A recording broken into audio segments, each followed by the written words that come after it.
আমরা প্রত্যেকটা প্রজেক্ট ঘোষণা করার সময় আল্লাহর খাজানার দিকে তাকে আল্লাহর উপর ভরসা করে আমরা ঘোষণা দিই। 350 মেট্রিক টন খাবারের অর্ডার যখন করেছি তখন 3.5 টাকাও ফান্ডে নাই এই পারপাস। আগের বছরে কিছু টাকা আছে, এই বছরে নতুন 3.5 টাকাও আসে, অর্থাৎ এখন আমরা ঘোষণাই করি নাই। এই বন্যা কেন্দ্রিক কোনো ঘোষণার আগে অলরেডি আমাদের পার্চেসিং এর জন্য অর্ডার দিয়ে ফেলছে আল্লাহর ভরসা করি। এরপর আল্লাহ তাআলা আমাদেরকে নিরাশ করেন না, হয়ে যেতে থাকে। আর আমি সবসময় একটা কথা বলি, আসুন্নাহ ফাউন্ডেশন, অনেকে বলতে পারেন ভাই এত বড় স্কেলে কাজ করেন, টাকা আসে কোত্থেকে?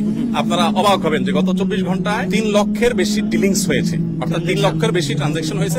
3 লক্ষের বেশি মানুষ টাকা দিয়েছে, কেউ 5 টাকা, কেউ 1 টাকা, কেউ 500 টাকা, কেউ 50,000, 1 লাখ টাকা। আমাদের এখানে কোনো বড় লোকের টাকা ফাউন্ডেশন চলে না। অনেক বড় বড় শিল্পপতিরা পার্সোনালি আমাকে ফাউন্ডেশনের পুরো প্রজেক্টের দায়িত্ব নিতে চেয়েছে। আমি বিনয়ের সাথে বলেছি আপনি দোয়া করেন, ফাউন্ডেশন সর্বসাধারণ টাকা চলবে ইনশাআল্লাহ। কাজের জন্য এখানে হাজার হাজার মানুষ আসছেন, সকাল থেকে হাজার হাজার মানুষ, কত হাজার মানুষ আসছে আমরা জানি না। দুপুরে আমরা 1000 মানুষকে খিচুড়ি রান্না করে খাইয়েছি, জুমার সময় যারা ছিলেন। তবে জুমার আগে অনেকে কাজ করেছেন, চলে গেছেন, নতুন করে অনেকে আসছেন। আলহামদুলিল্লাহ, এটা বাংলাদেশের মানুষের জন্য বিশাল বড় একটা অনুপ্রেরণার বিষয় যে আমরা যে কোনো দুর্যোগে ঝাঁপিয়ে পড়ি। আলহামদুলিল্লাহ, আমাদের আজকে যে সমস্ত মালামাল প্যাকেজিং কমপ্লিট হয়েছে সেটা 2 ভাবে হয়েছে। এখানে যেগুলো হয়েছে এগুলো হলো সব ভারী খাবার, চাল, ডাল, তেল, চিনি, লবণ। এগুলো ইনশাআল্লাহ আমরা আগামীকালকে পাঠাবো, কারণ এই মুহূর্তে বন্যার্তদের প্রয়োজন হলো সবচেয়ে বেশি হলো উদ্ধার তৎপরতা, যেটা আসলে প্রশিক্ষিত লোকবল ছাড়া সম্ভব না। সো ওইটা এখন বাংলাদেশ সেনাবাহিনী এবং অন্যান্য বাহিনীর সদস্য ভাইরা তারা অক্লান্ত পরিশ্রম করছেন হেলিকপ্টারে বিভিন্ন ভাবে মানুষকে উদ্ধার করার জন্য। কিন্তু উদ্ধার করার সাথে সাথে তাদের যে খাবারের প্রয়োজনটা হবে, শুকনা খাবার, সে ড্রাই ফুডটার ব্যবস্থা আমরা করেছি 20,000 পরিবারের জন্য। এই 20,000 পরিবার যাদের জন্য আমরা অ্যারেঞ্জ করেছি, সেটা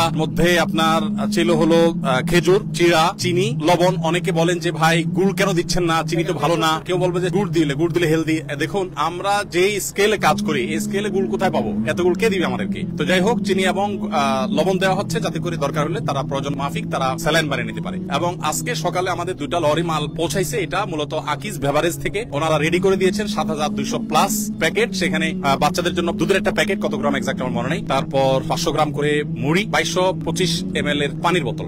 এগুলো 7200 প্লাস প্যাকেট আজকে পৌঁছাই গেছে এবং সেটা মহিপালে যে সেনাবাহিনীর ক্যাম্প আছে সেখানে আমরা হ্যান্ড ওভার করেছি এবং তাদেরকে আমরা অনুরোধ করেছি যে রিমোট এরিয়াগুলোতে তারা হেলিকপ্টার যোগে দ্রুততার সাথে যেন পৌঁছায় দেয়। আমাদের লোকজন সেখানে আছে, সেগুলো ডিস্ট্রিবিউশন চলছে। আর এর বাইরে গত বুধবার সন্ধ্যায় আমরা 3টা গাড়ি পাঠিয়েছি আমাদের এখান থেকে। একটা গাড়ি ফেনীতে গিয়ে পৌঁছাইছে, সেটা ডিস্ট্রিবিউশন হয়ে গেছে। আর 2টা গাড়ি সেগুলো মহিপালের কাছাকাছি পড়ে আছে আজকে 2 দিন প্রায় এক জায়গায়। সামনে পানি রাস্তা যেতে পারছে না, আবার পেছনে অনেক গাড়ি ব্যাকও করতে পারছে না। যারা গাড়ির সাথে গেছে তারা বুধবার সন্ধ্যা থেকে এখনো পর্যন্ত স্টিল নাও তারা গাড়ির সাথেই আছে। তো এই ত্রাণের কাজ আমরা অনেকে করতে আনন্দ পাই, ভালো কথা, কিন্তু এটা খুব সংগ্রামেরও কাজ, অনেক বড় যুদ্ধ এখানে। আমাদের আজকে যে কাজগুলো হয়েছে সেগুলো আমরা আনুমানিক বলতে পারি 1/5, 5 ভাগের 1 ভাগ কাজ।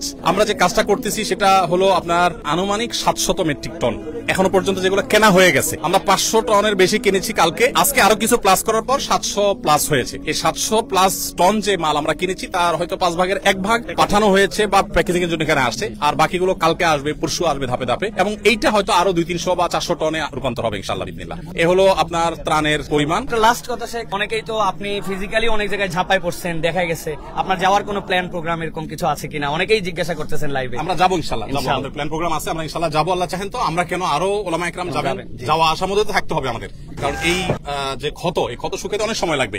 আমরা প্রত্যেক আল্লাহর কাছে চোখের পানি ফেলি, এত পরিমাণ বিপর্যস্ত মানুষ আর এত পরিমাণ কষ্টে আছে, এটা আসলে আমরা ঢাকা থেকে কোনোভাবে অনুমান করতে পারবো না। পুনর্বাসনের জন্য আমরা এবছর প্ল্যান করেছি, নিয়ত করেছি, আমাদের কাছে ফান্ড যদি আল্লাহ মিলাই দেন পুরাটা, আমরা 4000 ঘর পুনর্বাসন করবো ইনশাআল্লাহ। যাদের ঘর হারা হয়ে যাবে তাদের জন্য। এমনিতে আলহামদুলিল্লাহ ত্রাণ তো চলবেই, ত্রাণ যেটা আছে এটা কোথায় গিয়ে ঠেকবে আমরা নিজেরাও জানি না।